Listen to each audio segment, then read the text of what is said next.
Free Design of the Week Challenge, week number 3. Here we go. We are taking the free design of the week from the Silhouette Studio Design store using supplies that we already have on hand and turning that into something absolutely amazing. Afterwards, we are posting our results in the group on the Book of Faces. I will link that group down below. I do hope you'll join us over there as well. And as a bonus, we are clearing out our craft rooms one project at a time.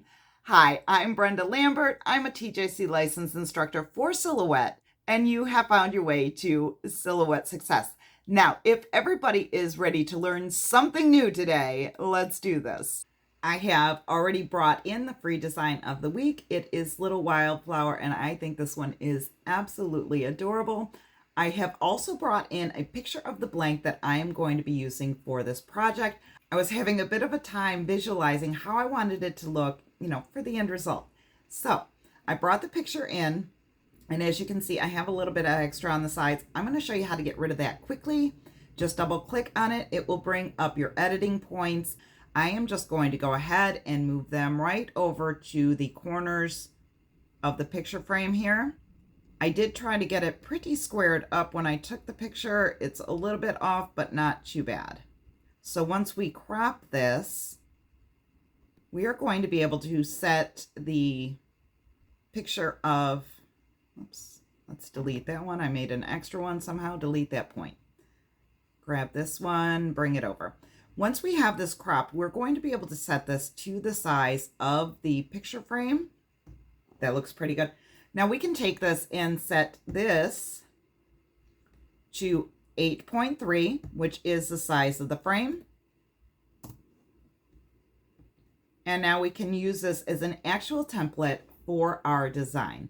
I'm going to go ahead and send that right to the back so that we can work on top of it. And I am going to set the design to all black so that it's easier to see. Now we can scale this down and see exactly what size we need it to fill this space here on the bottom.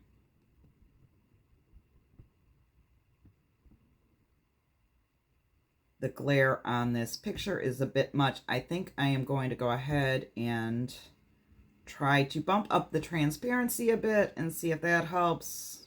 It really does not. Let's go to Image Effects panel. Brightness, and bring that down a bit. Now we can still see where we're designing, but that glare is not horrible. Okay, so now we have the original design here. Just going to finish scaling it. And that's cute, but a little bit plain. So I'm going to ungroup the design. And that ungrouped the letters. The flowers are still all grouped together. So let's select them and ungroup again. There we go. I want to fill in this area over here. So let's grab this one and duplicate it. Pull that one on over to this side. And I am going to make this one just a bit larger so it fills the space up more. I'm going to grab this one and duplicate it. Again, make it just a bit larger. Whoopsie. You could see when I placed that into position, the blue guides lit up. Now I'm going to take this one and make it a bit larger.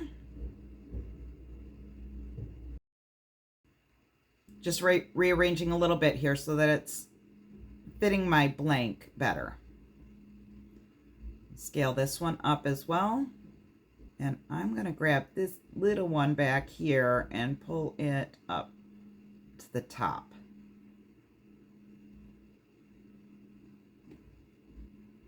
Now that everything is placed where I want it, I can remove the background, group all of this together, right click, group, and I am going to save this. So go to Save Selection. We don't want the whole project. We just want the design. So I'm going to do Save Selection, Save to Hard Drive, Downloads. I'm going to save it as Little Wildflower Modified as an SVG file. Okay, so with this warning, I did not download the SVG file. I only downloaded the Silhouette Studio file. That was my mistake. And I can go back and grab it real quick, but I don't really need the SVG for what I'm doing today. So I'm just going to hit OK. And then I'm going to go back and save this as a PNG. I'm going to save it at 300 DPI. That's going to ensure that I have a high quality image. And I am going to save it on a transparent background. Click Save. The next thing we are going to do is open up the Xtool software. I have not used this in a while. I'm kind of disappointed in myself.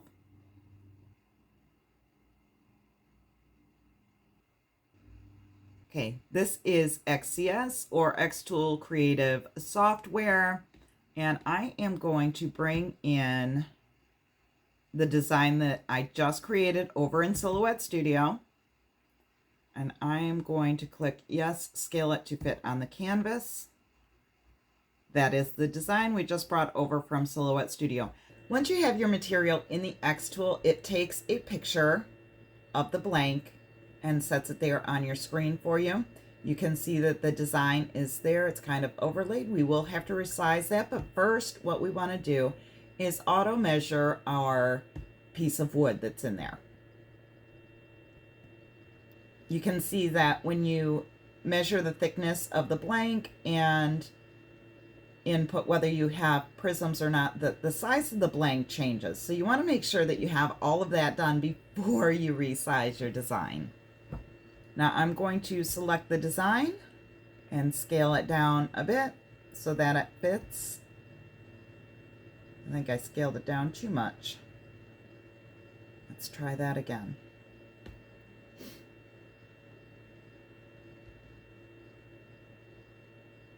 Okay, that looks like it's going to work out well.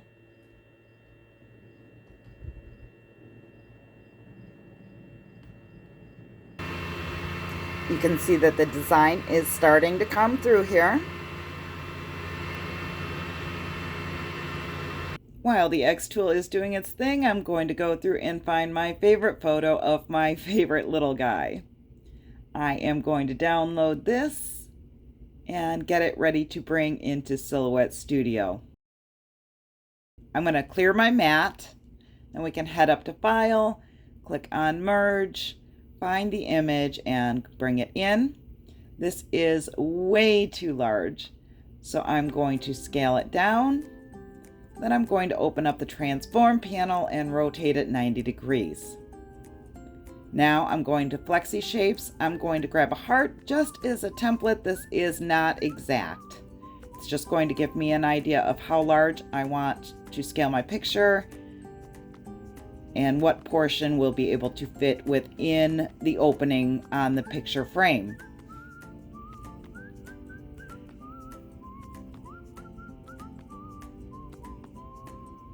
Just make sure I have enough to cover the hole in the frame. I'm going to change my settings to letter size.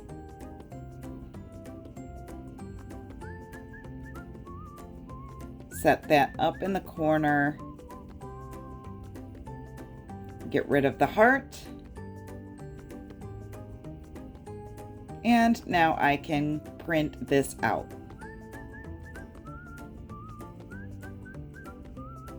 Isn't he sweet?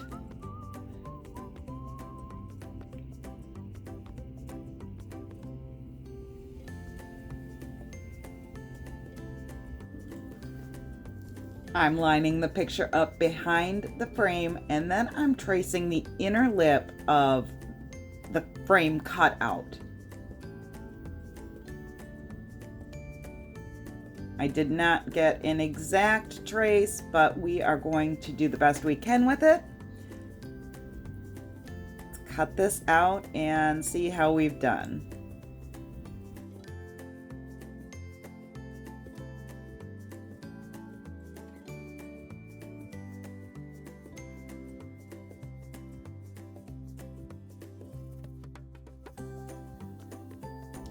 that is a decent fit.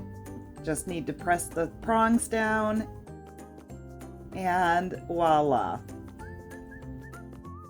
I love it.